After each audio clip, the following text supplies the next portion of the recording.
The wine glass shattered against the marble floor, red liquid spreading like blood across the pristine white tiles. My mother-in-law stood over me, her face twisted with rage, and said the words that would haunt me for months. "You barren waste of space! Get out of my son's life!" My husband Alexander stood beside her, silent. His eyes met mine for just a moment before he looked away. That silence told me everything I needed to know.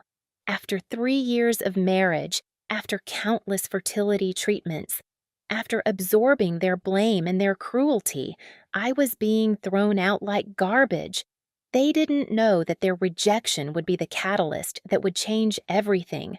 They didn't know that the struggling interior designer they dismissed would become the woman who would reshape their entire world. My name is Victoria Hayes, though soon everyone would know me by another name entirely. I'm 31 years old, and until that night, I had been trying desperately to be the perfect daughter-in-law, the perfect wife, the perfect woman they wanted me to be. I had sacrificed my career, my dreams, and my sense of self to fit into their idea of what I should be. And it still wasn't enough. Before I tell you what happened after they threw me out, before I tell you about the empire I built from nothing and the revenge that came naturally as a consequence of my success, let me tell you how I got here. This is Revenge Stories, a home for quiet courage and true endings. If you feel my words, please like the video, subscribe to the channel, and tell us in the comments where you're watching from. Help us build this community so we can bring more interesting and exciting stories for you from around the world. Your help is much appreciated. Your voice matters here. Your story matters too. I met Alexander Thornton at a charity gala 6 years ago. I was there as part of the design team that had created the event space, transforming an old industrial warehouse into an elegant venue with draped fabrics, strategic lighting, and vintage furniture pieces I had sourced from estate sales. I was wearing a simple black dress I had bought on sale, standing near the back, watching guests admire the space I had created without knowing I was the one who designed it. Alexander approached me with champagne in hand and a smile that seemed genuine. He was handsome in that polished way that money creates with perfect teeth and perfectly styled hair. He told me the space was beautiful, that whoever designed it had real talent. When I told him it was me, his smile widened. He said he knew talent when he saw it, that his family owned a commercial real estate development company, and that they were always looking for fresh creative minds. That's how it started, with compliments and opportunity, with attention from a man whose family name appeared on buildings across the city. He pursued me with the kind of focus that felt flattering at the time, though looking back, I realize it was just another business acquisition to him. We dated for 6 months before he proposed. His mother, Patricia Thornton, had been polite but distant during our courtship. His father, Robert Thornton, barely acknowledged my existence. But Alexander assured me they would warm up once we were married, once I was officially part of the family. I believed him because I wanted to believe him. The wedding was spectacular, held at the Thornton estate, a sprawling property with manicured gardens and a ballroom that could hold 300 guests. Patricia planned everything, dismissing most of my suggestions with a tight smile and comments like, "We know how these things are done, dear." I wore the dress she chose, walked down the aisle she designed, and smiled for photos that would be framed and displayed in their home, proof of their continued dynasty.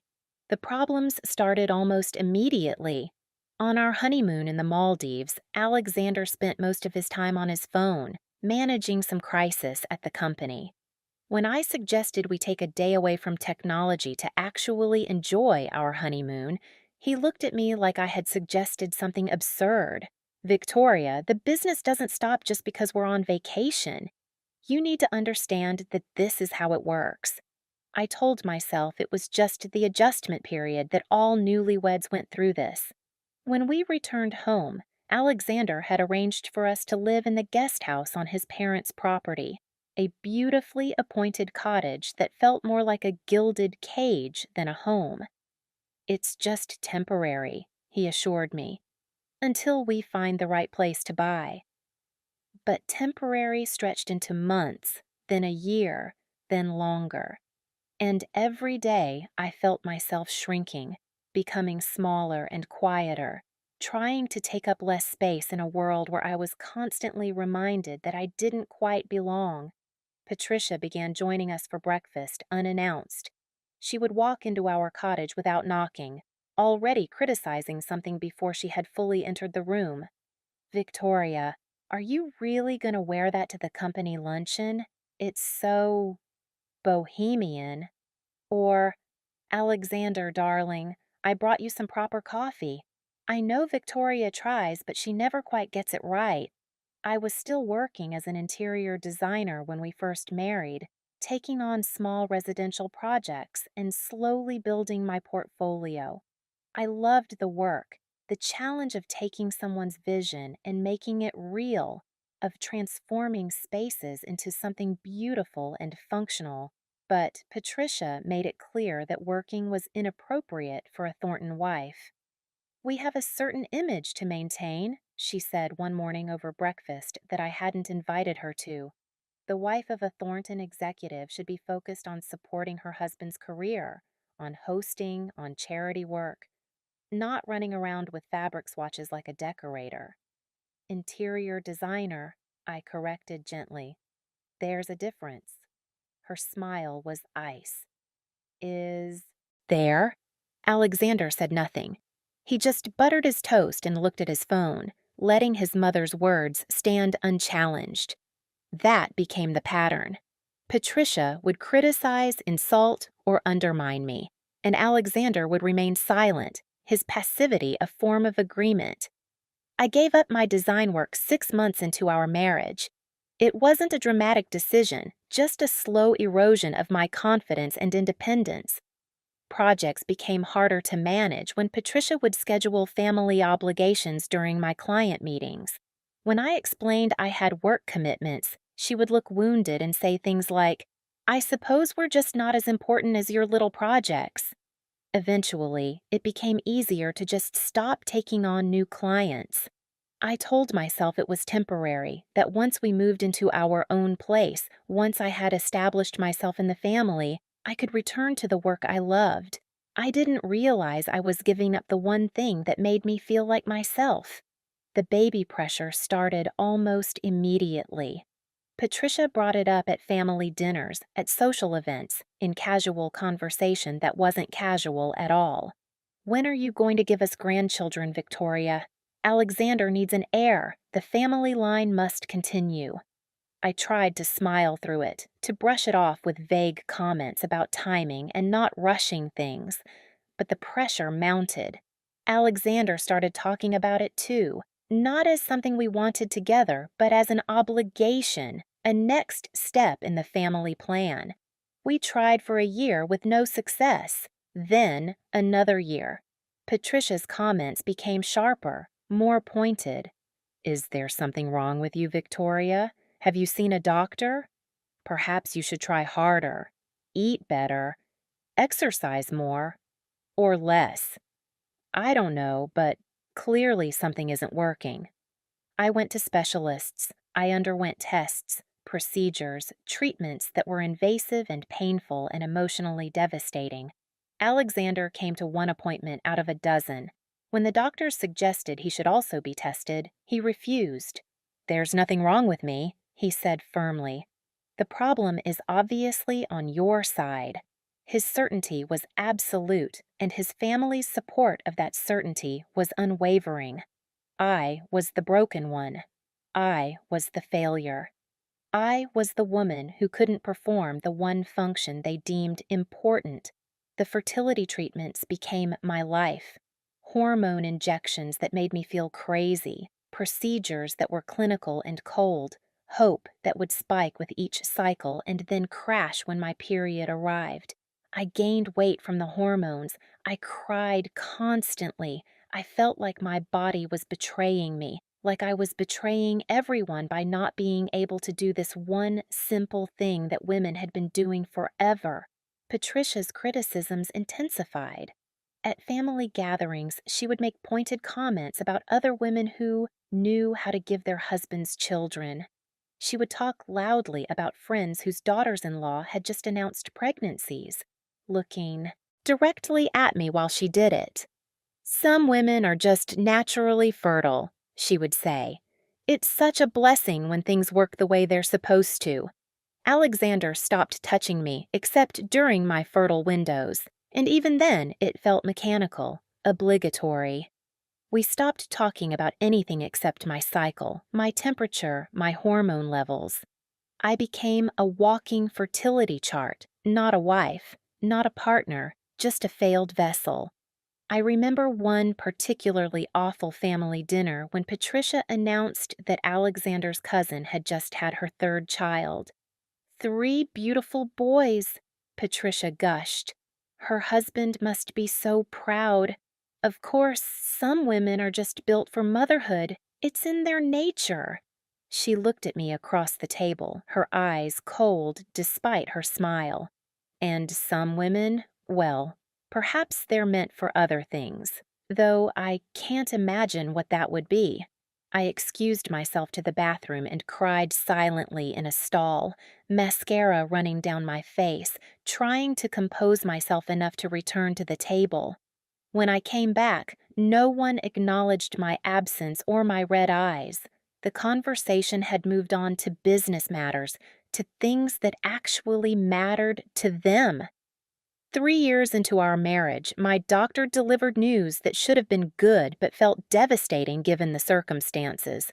Victoria, there's nothing wrong with you. Your hormone levels are normal. Your eggs are healthy. Everything looks good.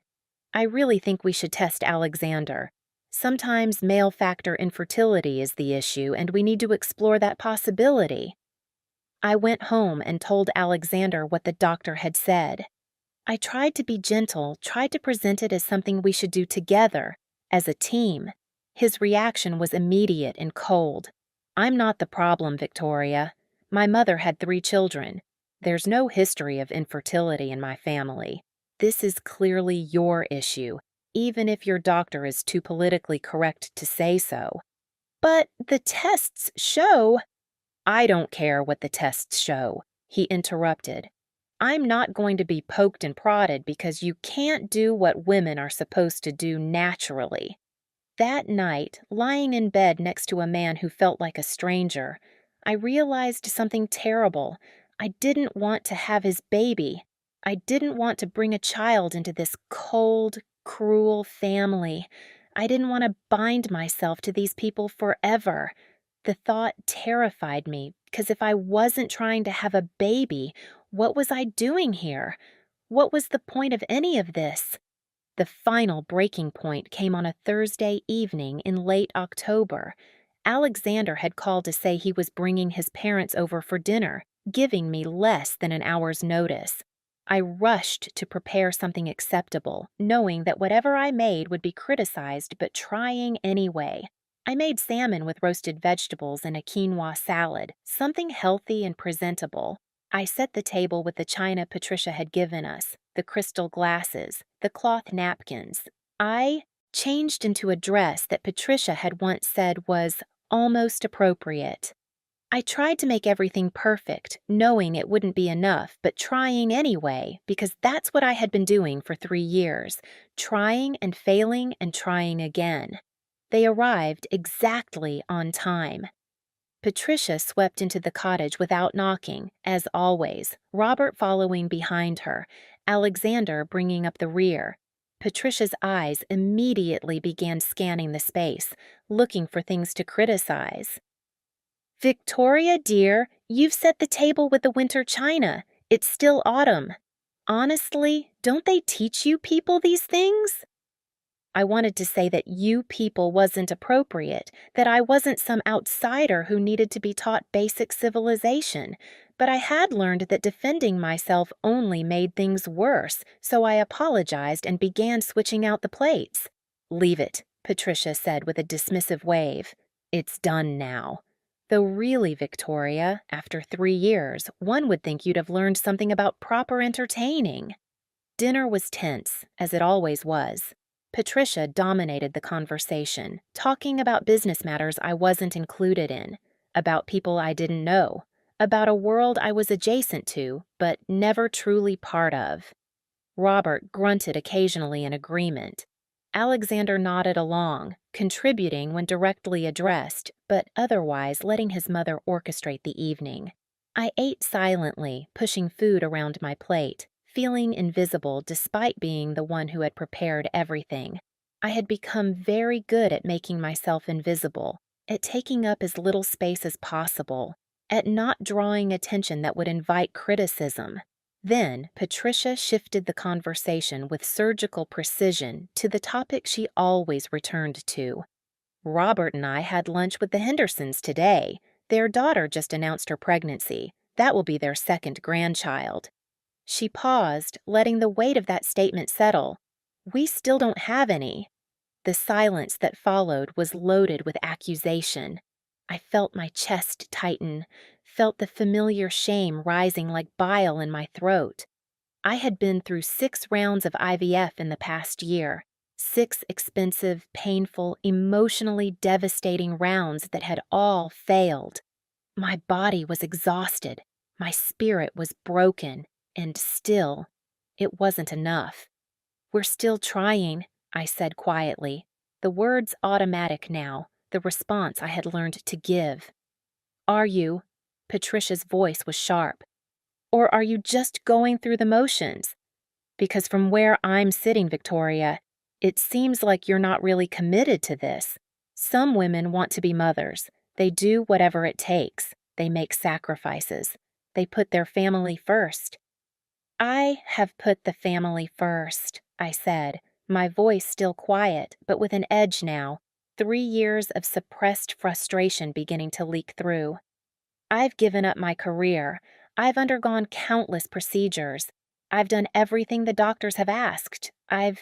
"You've failed," Patricia interrupted, her voice cutting through mine like a knife. "Let's just say it plainly, shall we? You've failed to do the one thing that actually matters, the one thing Alexander needs from a wife." "Mother," Alexander said, but it wasn't a reprimand. It was a weak, half-hearted protest that had no force behind it. "Don't mother me, Alexander," Patricia snapped. "We've been patient. We've been understanding. We've paid for treatments that clearly aren't working. At some point, we have to face reality." "What reality is that?" I asked, and I could hear the tremor in my own voice, could feel myself starting to shake. Patricia stood up, her chair scraping against the floor. She walked around the table until she was standing directly over me, looking down with an expression of pure disdain. "The reality that you are not capable of giving this family what it needs. The reality that you are a disappointment, a failure, a waste of the Thornton name." "Patricia, that's enough," Robert said, but even his intervention was mild, more form than substance. "It's not nearly enough," Patricia continued. "We've wasted 3 years on this girl. 3 years of hoping she would prove us wrong, that she would show some value beyond her mediocre looks and her working-class background. But she hasn't. She's been nothing but a drain on this family's resources and patience." I stood up, my legs unsteady, my hands gripping the edge of the table. "I'm standing right here," I said, my voice stronger now, despite the tears starting to blur my vision. "You're talking about me like I'm not even in the room." "That's because you barely register as being here," Patricia said, her words precise and cruel. "You've been a ghost in this family from the beginning, present but not contributing, taking up space but offering nothing of value." I looked at Alexander, silently begging him to say something, to defend me, to stand up for me even once. He was looking at his plate, his jaw tight, his hands clasped in front of him. He wouldn't meet my eyes. "Alexander," I said, his name coming out as a plea. "Are you going to let her talk to me like this?" He finally looked up, and what I saw in his face broke something fundamental inside me. It wasn't anger or even discomfort. It was resignation. It was agreement. He believed everything his mother was saying. He had probably always believed it. "Victoria," he said quietly, "maybe we do need to have a serious conversation about our future." "Our future?" I repeated, the words feeling foreign in my mouth. "What does that mean?" Patricia answered for him, her voice triumphant now that her son had finally showed his true colors. "It means that this arrangement isn't working. It means that you are not what this family needs. It means—" She picked up her wine glass and, for a moment, I thought she was going to take a sip. Instead, she threw it. The glass shattered against the floor at my feet, red wine splashing across my dress, across the white tiles, spreading like blood. "It means get out!" Patricia screamed, her composed facade finally cracking to reveal the ugliness beneath. "Get out of this house! Get out of this family! Get out of my son's life, you barren waste of space!" The words hung in the air, echoing in the sudden, terrible silence. I looked at the shattered glass, at the wine spreading across the floor, at my ruined dress. I looked at Robert, who was staring at his wife with what might have been surprise but wasn't intervention. I looked at Alexander, who still wouldn't meet my eyes. "You're going to let her do this?" I asked him, my voice barely above a whisper. "You're going to let her throw me out like garbage?" Alexander finally looked at me, and in his eyes I saw the truth I had been denying for 3 years. I had never been his partner. I had been a project, an acquisition, something to check off his list. And now that I had failed to perform as expected, I was disposable. "Maybe it's for the best," he said quietly. "Maybe we both need to move on." Something inside me shattered along with that wine glass. Not my heart.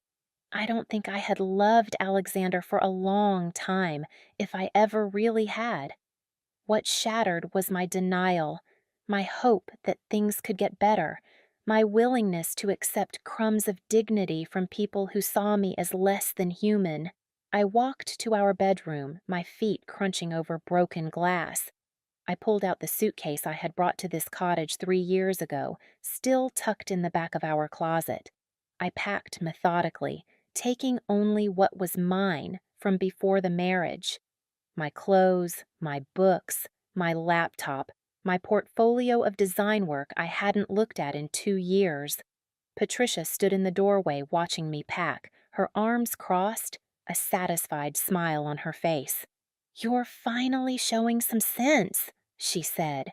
"This is the first intelligent decision you've made since you tricked my son into marrying you." I didn't respond. I didn't cry. I just kept packing.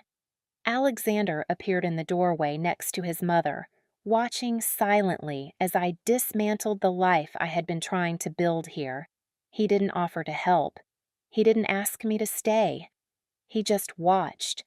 When my suitcase was full, I zipped it closed and pulled it off the bed.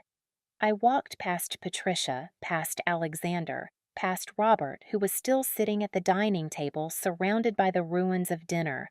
I walked out the door of the cottage without looking back. I had $37 in my checking account. The rest of our money was in joint accounts that Alexander controlled, accounts I had stupidly never paid attention to because I had trusted him to be fair, to be decent. I had no job, no income, no family in the city. My parents had passed away in a car accident when I was in college, and I had no siblings. The friends I'd had before the marriage had drifted away during my 3 years in the Thornton bubble, tired of canceled plans, and my Increasing isolation.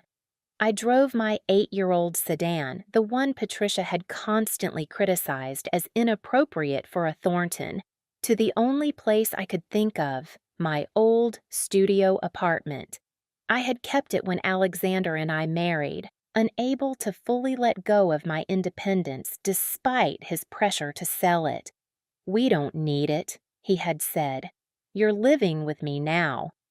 But something had made me hold on to it, some instinct for self-preservation that I'm grateful for now. I had been renting it out for the past 3 years to cover the mortgage, and the current tenant's lease had just ended 2 weeks ago. I had been planning to finally list it for sale, to fully commit to my life as a Thornton. Thank God I hadn't. The apartment was empty, dusty, smaller than I remembered. It was a studio with a kitchenette in one corner and a bathroom barely big enough to turn around in. But it was mine.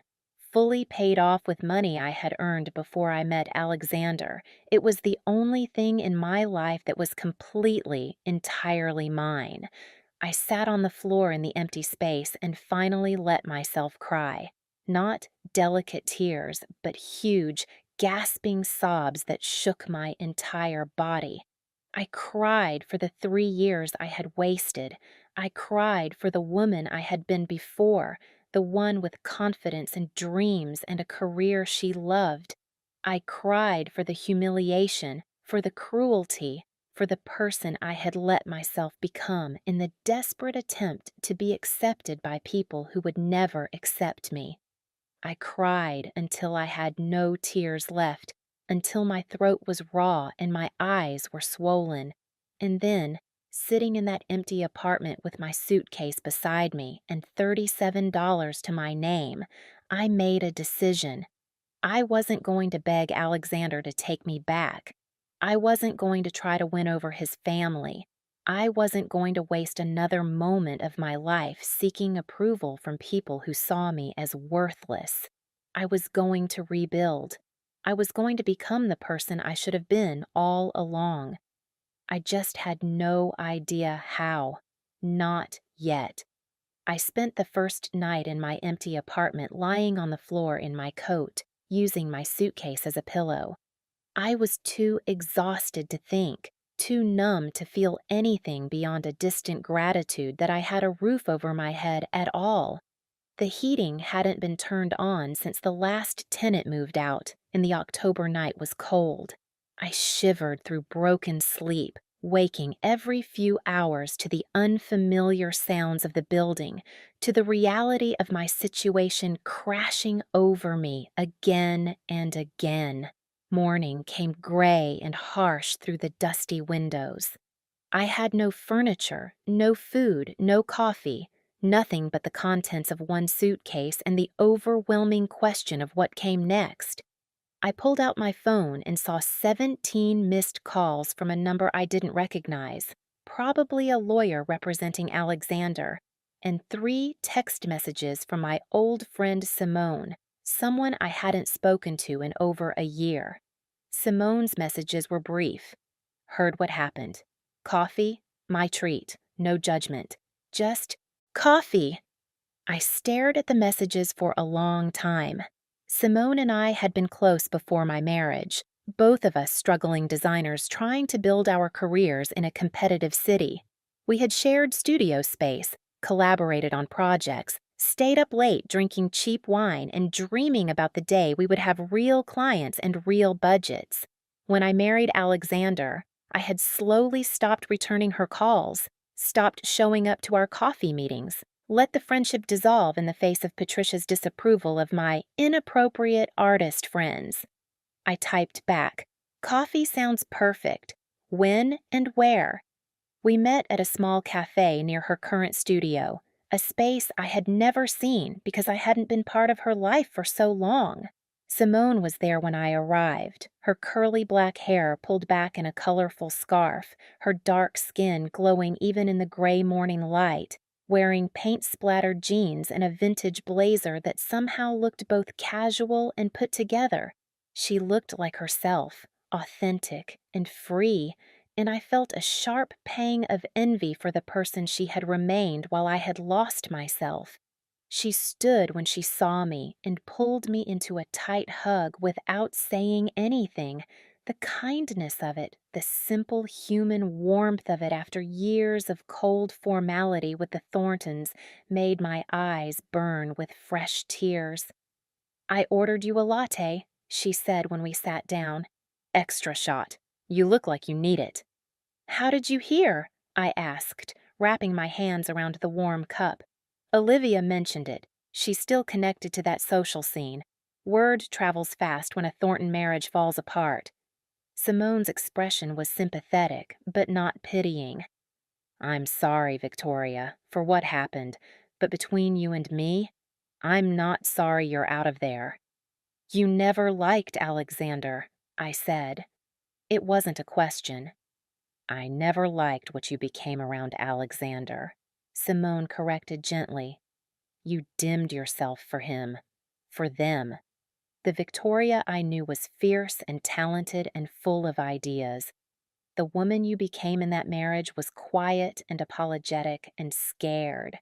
I hated watching it. Her honesty stung, but it was also refreshing. No one in the Thornton world ever said what they really meant. Everything was veiled in politeness and passive aggression. "I don't know what to do now," I admitted. "I have no job, barely any money, nothing but an empty apartment and a design portfolio that's 3 years out of date." "So you start over," Simone said simply. "You rebuild. You remember who you were before them and you become that person again. Better than that person." "That's easy to say." "It's not easy at all," Simone interrupted. "It's going to be hard as hell. But Victoria, you were talented. You are talented. That didn't disappear just because you stopped using it. You just need to remember how." We talked for 2 hours. Simone told me about her work, the small residential project she was taking on, the boutique hotel she had just finished. Designing that was getting attention in design magazines. She told me about the industry changes I had missed, the new trends, the shifting market. She talked and I listened, feeling something that had been dormant for 3 years starting to wake up inside me. "I have a friend who's looking for someone to redesign her bakery," Simone said as we were leaving. "It's small. The budget is tiny, but it's work. Real work. Want me to give her your number?" I wanted to say yes immediately, but doubt held me back. "I don't know if I'm ready. What if I'm not good anymore? What if I've forgotten how?" Simone grabbed my shoulders and looked me directly in the eyes. "Victoria Hayes, stop that. You were one of the best designers I knew. You had instincts, vision, the ability to see what a space could become. That's not something you forget. It's like riding a bike. You might be shaky at first, but it comes back. Say yes." "Yes," I whispered. "Yes. Tell her yes." The bakery project saved me in more ways than one. The owner, a warm woman named Carmen Rodriguez with a laugh that filled her entire shop, wanted to update her 20-year-old space to attract a younger clientele while keeping the neighborhood charm that had made her business successful. She had a budget of $5,000 and a timeline of 6 weeks. It was the kind of project I would have turned down when I was married to Alexander, too small, too constrained. Now it felt like a lifeline. I threw myself into the work with a desperate intensity. I measured every inch of the space, took hundreds of photos, filled notebooks with sketches and ideas. I couldn't afford new furniture, so I scoured estate sales, thrift stores, and online marketplaces for pieces I could refurbish. I learned to use power tools, stripping and refinishing tables myself because I couldn't afford to hire anyone. I painted walls at midnight because that's when Carmen closed and gave me access. I worked 18-hour days, partially because the project demanded it, but mostly because work was the only thing keeping me from drowning in the reality of my situation. When I was choosing paint colors or figuring out how to maximize the natural light or arranging the seating layout, I wasn't thinking about my failed marriage or my uncertain future. I was just creating, just solving problems, just being useful in a way that felt real and earned. Carmen watched me work with a mixture of amusement and concern. Mija, you're going to work yourself to death, she said one night, finding me at 2 in the morning, putting the final touches on a custom shelving unit I had built. I'm fine, I lied, though I was exhausted to my bones. You're running from something, Carmen said, not unkindly. I understand running, but eventually you have to stop and face it. Not yet, I said. I'm not ready yet. The bakery transformation was completed in 5.5 weeks. The space was unrecognizable, warm and modern while retaining its neighborhood charm with custom touches that made it unique. I had sourced vintage light fixtures and refurbished them. I had created a feature wall with reclaimed wood. I had designed a display case area that showcased Carmen's beautiful pastries while maximizing customer flow. On opening day, Carmen cried, "It's perfect," she said, hugging me tightly. "It's exactly what I wanted but didn't know how to ask for. You're a magician, Victoria." I wasn't a magician. I was just a designer who had remembered how to see possibilities in empty spaces. But her words meant everything. Carmen posted photos of the new space on social media, tagging me and writing a glowing review. Within a week, I had 3 inquiries about design projects. Within a month, I had 5 paying clients. They were all small jobs, a boutique update, a restaurant refresh, a home office conversion. But they were mine. I was working again, building again, becoming myself again. I bought an air mattress for my apartment, then a folding table to use as a desk, then a cheap coffee maker. Slowly, with each paycheck, I rebuilt not just my space, but my life. I reconnected with old contacts in the design world. I started attending industry events again, networking, putting myself out there in a way I hadn't done in years. 6 months after Patricia threw that wine glass, I was fully booked with projects for the next 3 months. A year after that, I had hired my first assistant and was turning down work because I couldn't take on anymore. 18 months after being thrown out with nothing, I was being featured in a local design magazine as an emerging talent to watch. The irony wasn't lost on me. The Thorntons had thrown me out because I was worthless, because I had nothing to offer. In doing so, they had freed me to become exactly who I was meant to be. Their rejection had been the best thing that ever happened to me. I didn't think about Alexander or his family often. When I did, it was with a distant sense of gratitude mixed with lingering anger. They had damaged me, yes, but they hadn't destroyed me. If anything, I had emerged stronger, more focused, more authentically myself than I had ever been. Then, 2 years after that terrible dinner, I received a phone call that would change everything. "Miss Hayes, this is Jonathan Martinez from Sterling Properties. I'm calling about a design opportunity we think you'd be perfect for." Sterling Properties was one of the largest commercial development firms in the city, known for high-end luxury projects and deep connections to old money families. I had sent them my portfolio months ago with no response, assuming they weren't interested.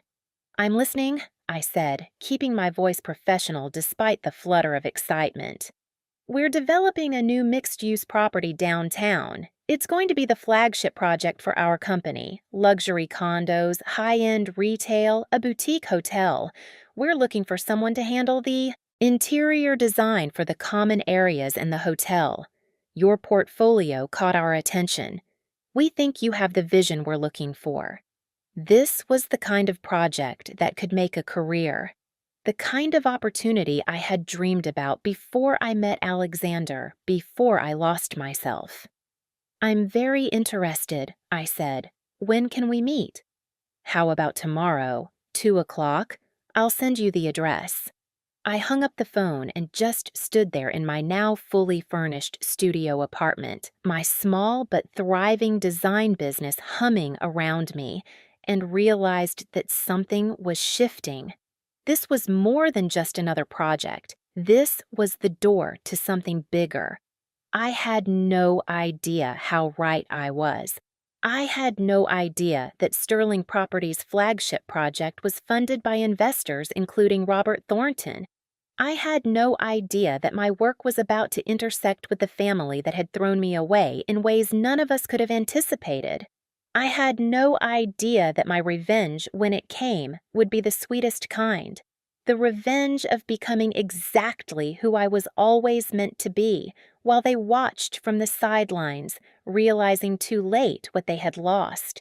The Sterling Properties office was in one of those glass towers downtown that I used to look at from the outside, never imagining I would be meeting with executives on the 40th floor. Jonathan Martinez turned out to be a sharp, efficient man in his mid-40s with silver-threaded hair and an easy smile that didn't quite reach his calculating eyes. He was flanked by two other executives and an architect whose name I recognized from award-winning projects across the state. They walked me through the vision for the Meridian Complex, as they called it, a 20-story tower that would redefine luxury living in the city. The lobby alone was going to be 3 stories high with a glass atrium. The boutique hotel would occupy floors 2 through 8, with the condos above. They wanted someone who could create spaces that felt both timeless and contemporary, elegant but warm, exclusive yet welcoming. "We've looked at dozens of portfolios," Jonathan said, sliding renderings across the conference table. "But yours stood out. That bakery project you did? The way you transformed a neighborhood institution while honoring its history? That's the kind of thinking we need. We want spaces that tell a story, not just showcase expensive furniture." I felt a surge of pride. Carmen's little bakery, the project I had poured my broken heart into, was opening doors I had never imagined. "I appreciate your confidence," I said, keeping my voice steady. "This is exactly the kind of project I've been hoping to work on." "There's one thing you should know," Jonathan said, his expression becoming more serious. "This project has multiple investors, including some prominent local families. The Thornton family, for instance, has a significant stake." My blood went cold. I kept my face carefully neutral. Years of practice with Patricia's criticisms serving me well now. "I see. Is that going to be a problem?" Jonathan asked, watching me carefully. "I understand you were previously married to Alexander Thornton. We do our research." I took a breath, considering my options. I could walk away, protect myself from potential drama, keep my distance from the family that had hurt me. Or I could take this opportunity, prove my worth on the biggest stage possible, and show them exactly what they had thrown away. "It's not a problem," I said firmly. "My personal history is separate from my professional capabilities. If you want the best design for this project, I can deliver it regardless of who's writing the checks." Jonathan smiled, and this time it reached his eyes. "That's exactly what I wanted to hear. Welcome to the Meridian Complex, Miss Hayes. Let's create something extraordinary."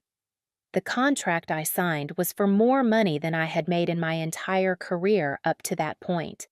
The timeline was aggressive. 18 months from concept to completion.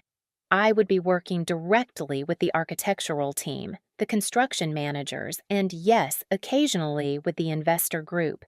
Jonathan assured me that my interactions with the Thorntons would be minimal, mostly limited to quarterly presentations. Alexander was apparently too busy with other company matters to be deeply involved in this project. I threw myself into the Meridian Complex with even more intensity than I had brought to Carmen's bakery. This wasn't just about the money or the prestige, though both mattered. This was about proving something to Sterling Properties, to the industry, to myself, and yes, to the Thorntons who had declared me worthless. I assembled a team. Simone came on as my associate designer, bringing her incredible eye for color and texture. I hired Marcus Chen, a recent graduate with brilliant technical skills and fresh ideas. We rented a proper studio space, filled it with samples and mood boards and models. We worked day and night, pushing each other, challenging each other, creating something truly special. The hotel design came together first. I wanted it to feel like a sanctuary in the middle of the city. Natural materials, soft lighting, spaces that encouraged you to slow down and breathe. We used sustainable materials wherever possible, local artists for custom pieces, a color palette inspired by the coastal landscape just outside the city. Each floor had its own subtle variation, so returning guests would have new discoveries each visit. For the lobby and common areas, I designed something bolder, a statement space that would make people stop and stare while still feeling welcoming. A living wall of plants 3 stories high, water features that provided sound without overwhelming conversation, seating areas that worked for both business meetings and romantic encounters. 3 months into the project, I had my first presentation to the full investor group. Jonathan had warned me that Robert Thornton would be there, possibly Patricia as well. Alexander was supposedly traveling for business and wouldn't attend. I prepared meticulously, rehearsing every word, anticipating every question. The presentation room at Sterling Properties was set up like a small theater, with my renderings and samples displayed on boards around the space, and a large screen for the digital presentation. Investors filed in, wealthy men and women in expensive suits, the kind of people who made decisions that shaped the city skyline. And then they walked in. Robert Thornton, looking older than I remembered, his face lined with stress, and Patricia, immaculate as always in a cream-colored suit, her hair perfectly styled, her expression composed and cold. She saw me and stopped dead. For just a moment, her composed mask slipped, and I saw shock, then recognition, then something that looked almost like fear. Then the mask was back, and she walked to her seat without acknowledging me at all. I felt my heart pounding, but I kept my face professional, detached. I wasn't the woman who had cowered at her dinner table anymore. I was the lead designer on a $20 million project, and I had work to present. Jonathan introduced me with genuine warmth, praising my portfolio and expressing confidence in my vision for the project. Then it was my turn. I stepped to the front of the room and began. I talked them through the concept, the inspiration, the careful balance between luxury and livability. I showed them renderings that Marcus had spent weeks perfecting, samples of the materials we wanted to use, a detailed budget breakdown that showed we could achieve this vision within the allocated funds. I spoke with confidence, with passion, with the authority of someone who knew exactly what she was doing. The questions came fast and sharp. Why this material over that one? How would we handle the timeline? What about maintenance costs? I answered each one thoroughly, my preparation paying off. I saw heads nodding, saw interest and approval in most faces. Patricia sat stone-faced through the entire presentation, her hands clasped tightly in her lap. Robert looked uncomfortable, shifting in his seat, avoiding eye contact with me. They didn't ask a single question. When I finished, Jonathan opened the floor for final comments. A woman I didn't know, one of the other investors, spoke first. This is exceptional work. The vision is clear, the execution plan is solid, and frankly, this is the most cohesive design concept we've seen. I'm enthusiastically in favor. Other investors echoed her sentiment. The energy in the room was positive, excited even. Then Patricia raised her hand. I have concerns, she said, her voice cutting through the enthusiasm like ice. About Miss Hayes's experience level. This is an enormous project, and from what I can see, she's mostly done small residential work. A bakery, some boutiques. This is far beyond her capabilities. The room went quiet. Everyone knew who Patricia Thornton was, knew the weight her family name carried. Jonathan glanced at me, a question in his eyes. How do you want to handle this? I met Patricia's gaze directly, remembering every humiliation, every cruel word, every moment she had made me feel small. And I smiled, professional and cool. Mrs. Thornton raises a valid concern, I said, my voice steady. It's true that my portfolio includes smaller projects. That's where every designer starts. But let's talk about those projects. The bakery you mentioned? That redesign increased Carmen Rodriguez's revenue by 40% in the first year. The boutique hotel I did in the Arts District? It's fully booked months in advance and has been featured in 3 national design magazines. Every project I've completed has come in on budget and on schedule, with clients who become enthusiastic advocates for my work. I pulled up a slide I had prepared for exactly this kind of challenge, a list of my completed projects, their budgets, timelines, and outcomes. You're right that I haven't designed a project of this exact scale before, but Sterling Properties didn't hire me for my experience with large projects. They hired me for my vision, my problem-solving abilities, and my track record of transforming spaces into something extraordinary. I've spent 3 months preparing for this project. I've consulted with experts in every relevant field. I've built a team of talented professionals, and I've created a design that will not just meet your expectations, but exceed them. I paused, holding Patricia's gaze. If you have specific concerns about the design itself, I'm happy to address them. But if your concern is simply that you don't think I'm qualified, then I respectfully suggest you look at the work rather than making assumptions about the person doing it. The silence that followed was deafening. Patricia's face had gone red, a flush creeping up her neck. Robert was staring at his hands. The other investors were looking between Patricia and me, reading the subtext even if they didn't know the full story. Jonathan cleared his throat. Unless there are specific design concerns, I think we should move to a vote, all in favor of moving forward with Miss Hayes's design concept. Every hand went up except Patricia's and Robert's. They sat frozen, unable to support me but outvoted by the enthusiasm of the other investors. Motion carries, Jonathan said with satisfaction. Miss Hayes, congratulations. Let's build something amazing.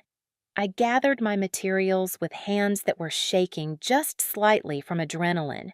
As the investors filed out, several stopped to congratulate me, to tell me how excited they were about the project.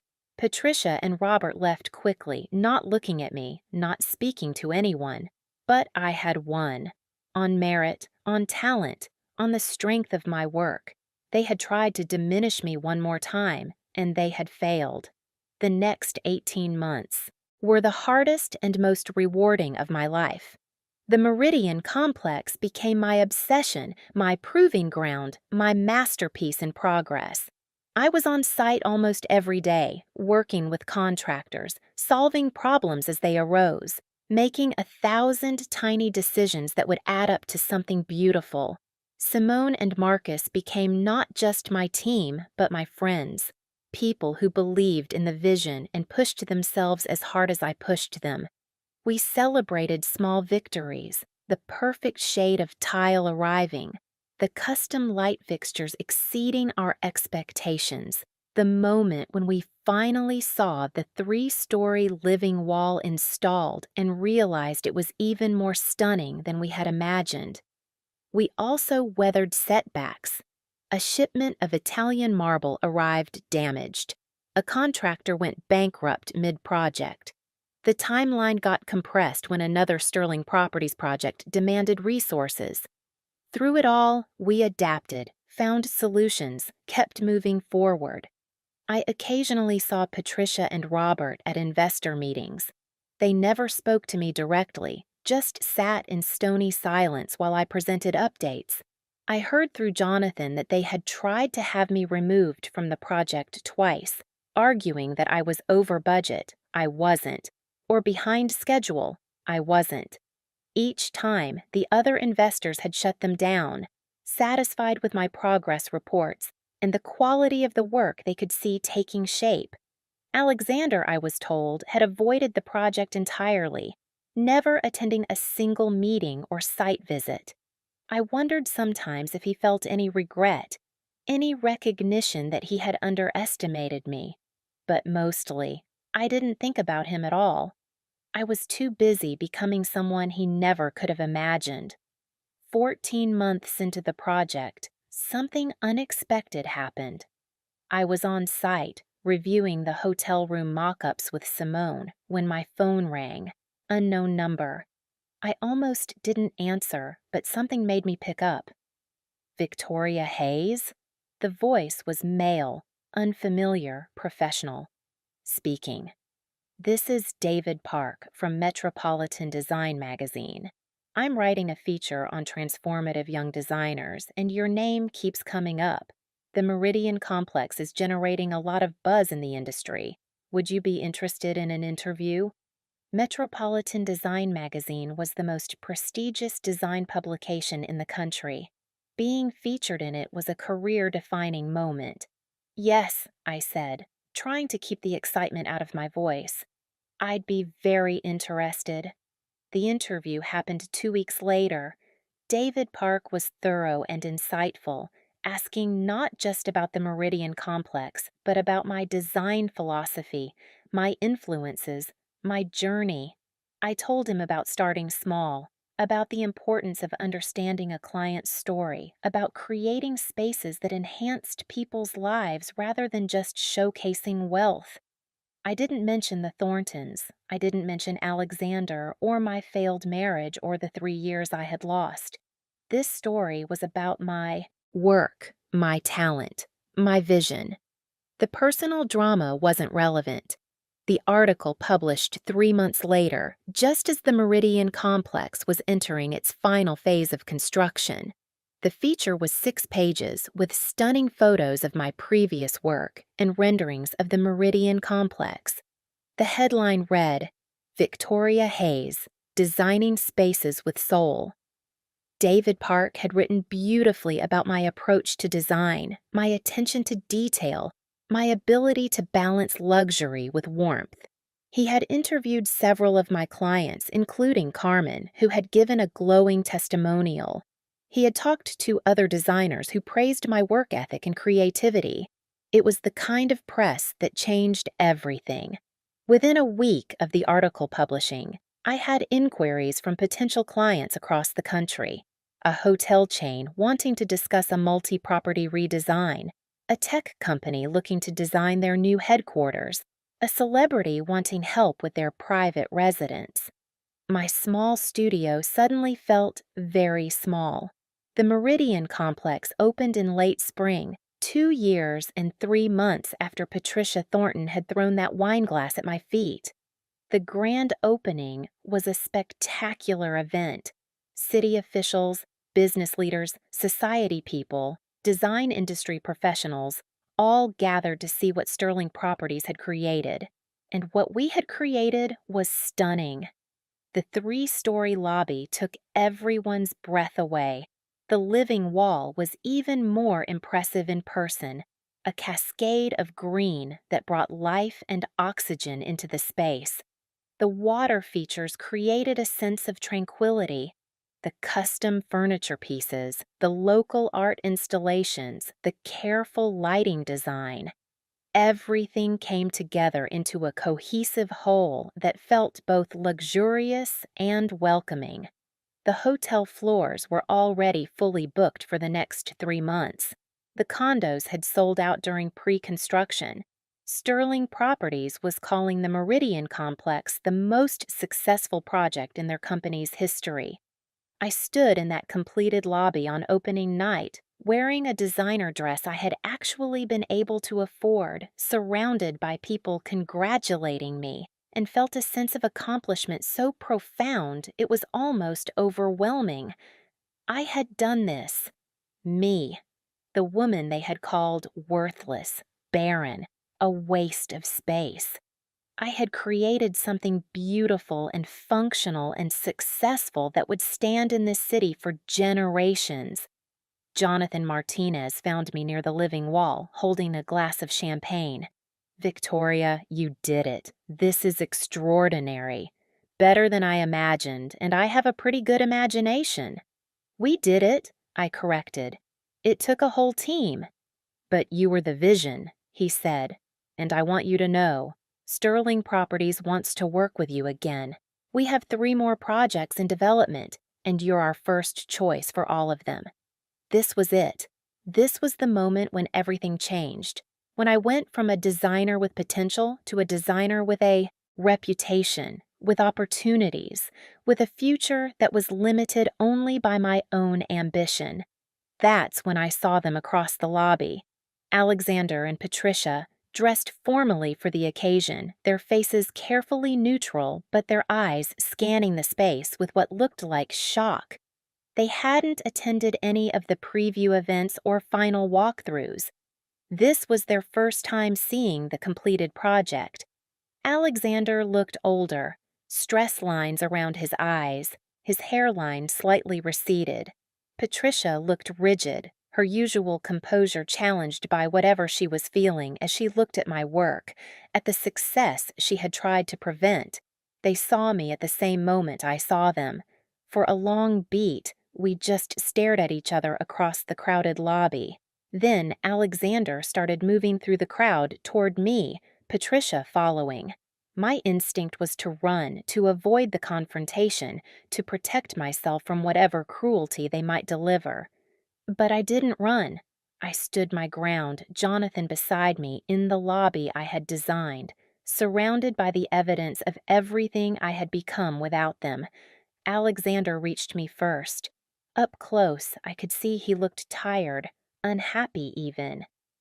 Victoria, he said, my name awkward in his mouth after years of not speaking. It's impressive, truly impressive. Thank you, I said simply, offering nothing more. Patricia caught up, her eyes sweeping over me, taking in the expensive dress, the confident posture, the success that radiated from every part of this space. I underestimated you, she said stiffly, the words clearly costing her something to admit. This project is well executed. It wasn't quite an apology, but it was as close as Patricia Thornton would ever come to admitting she had been wrong. I waited, saying nothing, giving them no assistance with whatever they had come to say.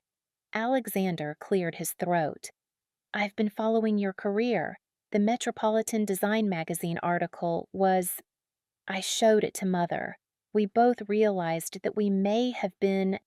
That is, we might have acted hastily when our marriage ended. Hastily, I repeated, letting the word hang in the air with all its inadequacy. What Alexander is trying to say, Patricia interjected, her voice regaining some of its usual authority, is that perhaps we could discuss a reconciliation. You've clearly developed into someone of substance. The Thornton family is always interested in associating with talented, successful people. Perhaps we could all move past our previous misunderstandings. I stared at her, genuinely stunned. She thought I would want to come back. She thought that success had been the missing ingredient, that now that I had proven my worth in the only currency they valued, I would be grateful to be welcomed back into their cold, cruel family. Let me make sure I understand, I said, my voice soft but clear. When I was struggling, when I was going through painful fertility treatments, when I was giving up my career, to try to be the wife you demanded, I was worthless. But now that I'm successful, now that I've built something without you, now I'm good enough to be a Thornton again? Alexander had the grace to look uncomfortable. Patricia's expression hardened. Victoria, don't be dramatic. We're offering you a second chance. No, I said, and the simple word felt like freedom. You're asking for one. And the answer is no. I looked at Alexander, really looked at him, and felt nothing. No love, no anger, not even satisfaction at his discomfort. Just a distant sense of gratitude that I had escaped. I don't want to reconcile. I don't want to be part of your family. I don't want anything from either of you except what I've already achieved. The knowledge that every cruel word you said about me was wrong. You're making a mistake, Patricia said, her voice cold now, the brief attempt at warmth gone. You're burning bridges you might need someday. The only bridge I burned was the one that led back to you, I said, and it was the best decision I ever made. Now, if you'll excuse me, I have guests to attend to. Guests who appreciated my work before it was convenient for them to do so. I turned and walked away, leaving them standing in my lobby, surrounded by my success, finally understanding what they had thrown away that night they called me worthless. This is Revenge Stories, a home for quiet courage and true endings. If you feel my words, please like the video, subscribe to the channel, and tell us in the comments where you're watching from. Help us build this community so we can bring more interesting and exciting stories for you from around the world. Your help is much appreciated. Your voice matters here. Your story matters too. The months following the Meridian Complex opening were a whirlwind. I moved my design studio to a larger space in a renovated warehouse with proper offices for my growing team. Simone became my creative partner, Marcus my operations manager. We hired 3 more designers, an office manager, and an assistant. Hayes Design Studio was no longer a one-woman operation run from a tiny apartment. It was a real company, creating real opportunities, making real impact. The projects kept coming. A restaurant group wanted us to redesign their flagship location. A museum hired us to reimagine their exhibition spaces. The tech company from before actually followed through, contracting us to design their new headquarters. Each project was larger, more prestigious, more challenging than the last. I bought a house. A real house with 3 bedrooms and a garden and space to breathe. It wasn't as ostentatious as the Thornton estate, but it was mine, truly mine, filled with furniture I had chosen and art I loved and the kind of comfort that came from being exactly who I was without apology.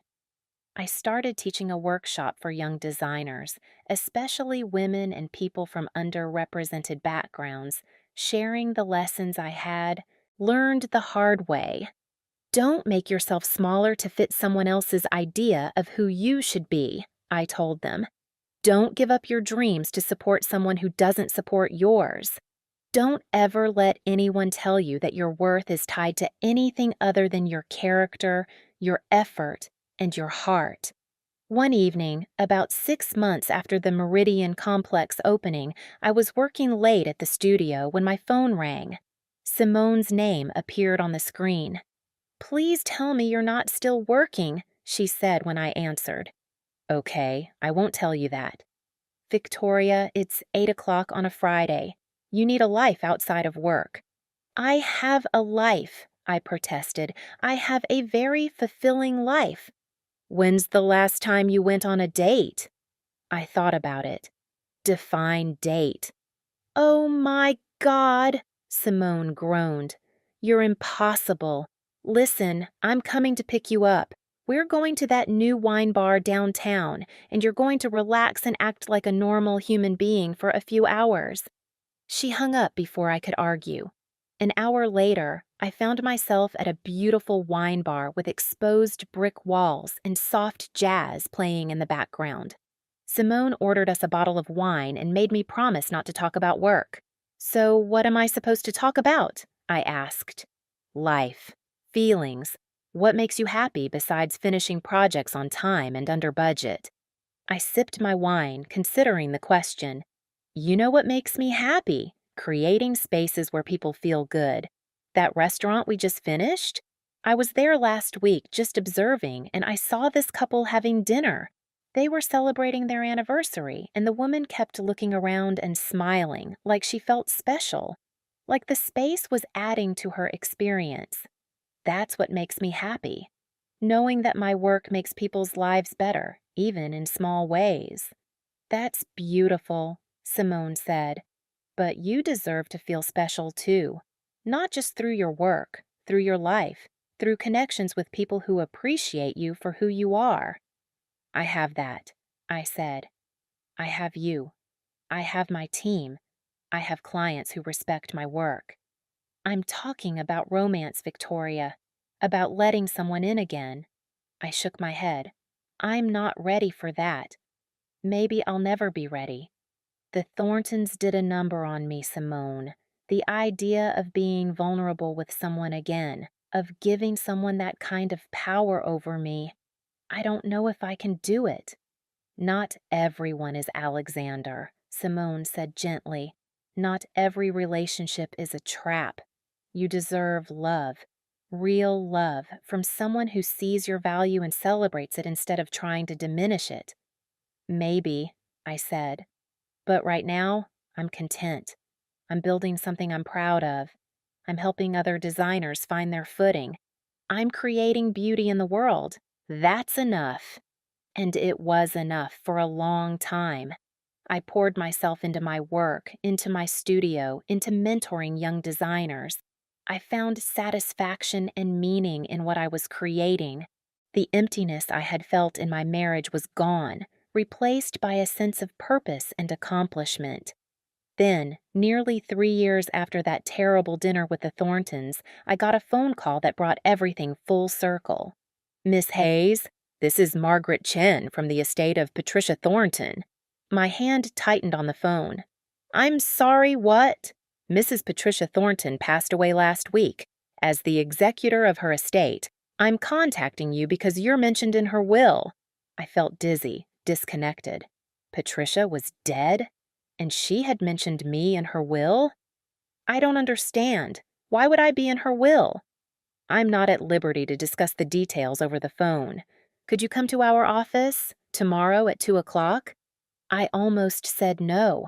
I almost told Margaret Chen that I wanted nothing from Patricia Thornton, not even in death. But curiosity got the better of me. What could Patricia possibly have left me? What final cruelty was waiting?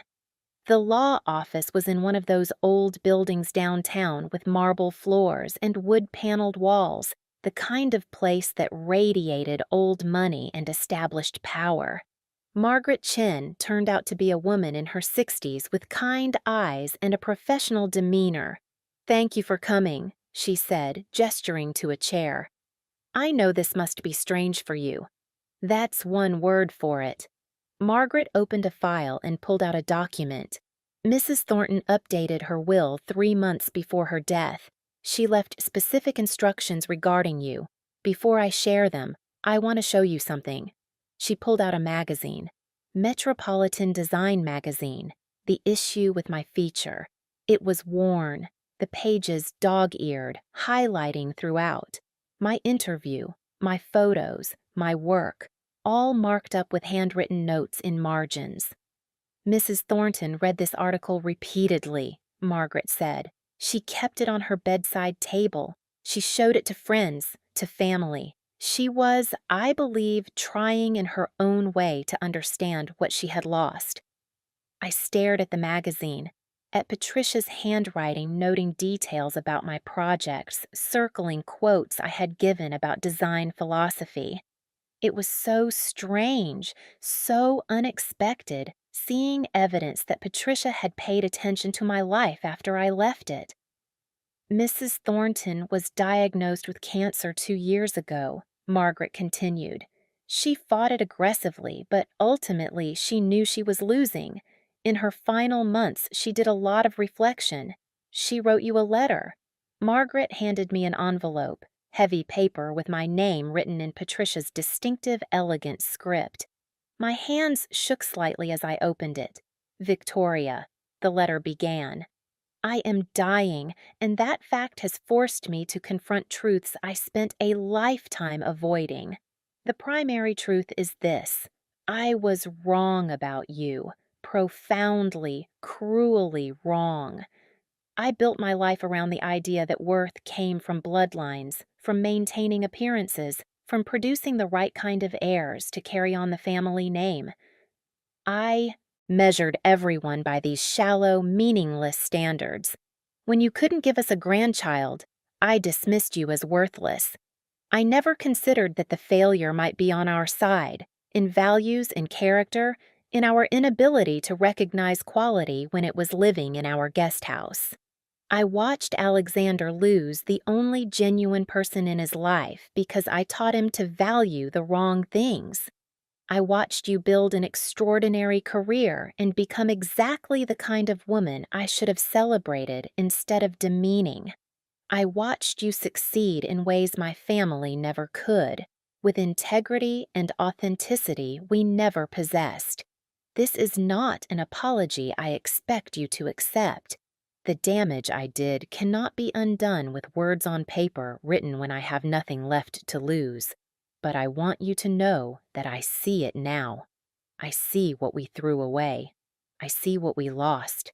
I see you, Victoria Hayes, perhaps for the first time, and what I see is everything I failed to be. Talented, principled, brave enough to walk away from cruelty, even when it meant walking toward uncertainty. I am leaving you something in my will, not as reparation. Nothing could repair what was broken, but as acknowledgement. You were right. We were wrong. That matters, even if it's too late for it to mean anything. I hope your life continues to be extraordinary. I hope you never waste another moment of it on people like us, Patricia Thornton. I read the letter 3 times, each time feeling a complex tangle of emotions. Vindication, yes. Sadness, surprisingly. Anger that it had taken death for her to see clearly. And finally, a kind of closure I hadn't known I needed.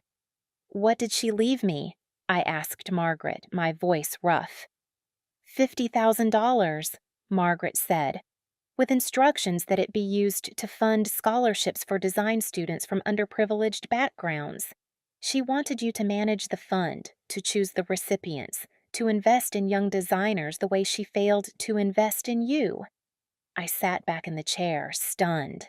It was so unexpected, so thoughtful, so unlike the Patricia I had known, but perhaps in her final months facing her own mortality, she had finally become someone different, someone capable of seeing beyond her own narrow worldview. "Will you accept it?" Margaret asked. "There are no strings attached. You're free to refuse."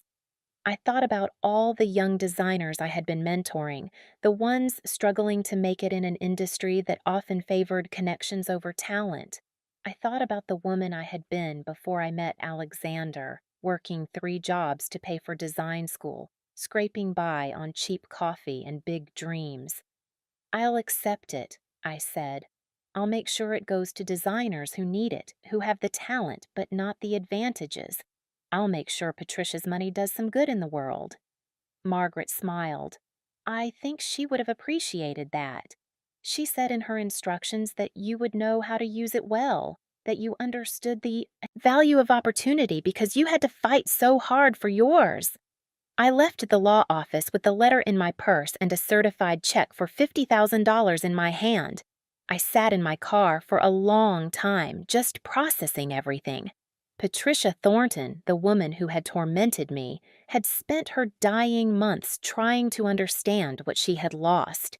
She had left me not just money, but acknowledgement, validation, a final admission that I had been right all along. It wasn't the kind of revenge I had once imagined, back in those early days of hurt and anger. It was something more complicated and more complete. She had been forced to watch me succeed, to see me become everything she had claimed I could never be. And in the end, she had to admit it. In writing, preserved in her will, a permanent record of her wrongness and my worth.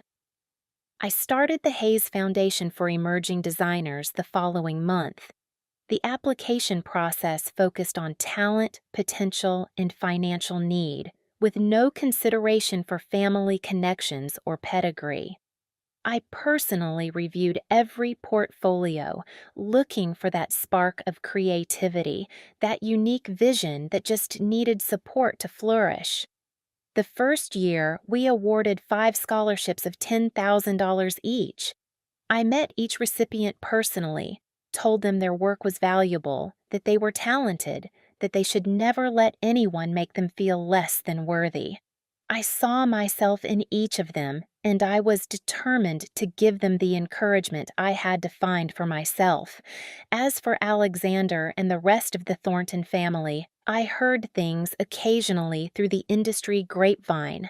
The commercial development business was struggling, making poor investments, losing ground to more innovative competitors. Alexander had divorced and remarried, this time to someone from an appropriate family, someone who had given him the heir he wanted. I felt nothing when I heard that news, except perhaps a brief moment of pity for his new wife, trapped in the same gilded cage I had escaped. I never remarried. I dated occasionally, but I was careful, protective of the life I had built. I refused to shrink myself again for anyone. The right person, I figured, would celebrate my success, not feel threatened by it. Until that person appeared, I was content with my work, my friendships, my purpose. 5 years after that terrible dinner, I was invited to speak at a design conference, a keynote address to hundreds of industry professionals. I talked about my journey, about starting small and building big, about the importance of maintaining your integrity even when it would be easier to compromise. I talked about creating spaces with soul, about the responsibility designers have to make the world not just more beautiful, but more just, more accessible, more humane. I didn't talk about the Thorntons by name, but I did say this. There will be people in your life who tell you that you're not good enough, that you don't belong, that you should give up on your dreams. Sometimes those people will be strangers. Sometimes they'll be family. Sometimes they'll be people you love. And it will hurt. It will make you doubt yourself. It will make you want to prove them wrong through sheer force of success. But here's what I learned. The best revenge isn't proving them wrong. The best revenge is becoming so authentically, completely yourself that their opinions become irrelevant. Build a life you're proud of. Create work that matters. Treat people with kindness and respect. Success that comes from that foundation is unshakable, and the people who doubted you, eventually they become just a footnote in your story. An obstacle you overcame on the way to becoming who you were always meant to be. The applause that followed was thunderous. After the talk, dozens of people came up to thank me, to share their own stories of doubt and perseverance, to tell me that my words had resonated. Among them was a young woman with nervous hands and hopeful eyes. Miss Hayes, I'm Daniela Ortiz. I'm a first-year design student, and I just wanted to thank you for the scholarship, the Hayes Foundation scholarship. Without it, I wouldn't be here. I wouldn't be studying design at all. You changed my life. I hugged her, this young woman whose talent I had seen in her portfolio, whose potential I had invested in just as someone should have invested in me. You changed your own life, Daniela. You did the work. You created the portfolio that earned that scholarship. I just removed one barrier. The rest is all you. Still, she said, her eyes bright with tears. Thank you for seeing me, for believing in me, for making this possible. That moment, right there, was worth more than any revenge I could have plotted. It was the revenge of paying it forward, of taking the pain I had experienced and transforming it into opportunity for others. The Thorntons had tried to make me small, to crush my spirit, to cast me out as worthless.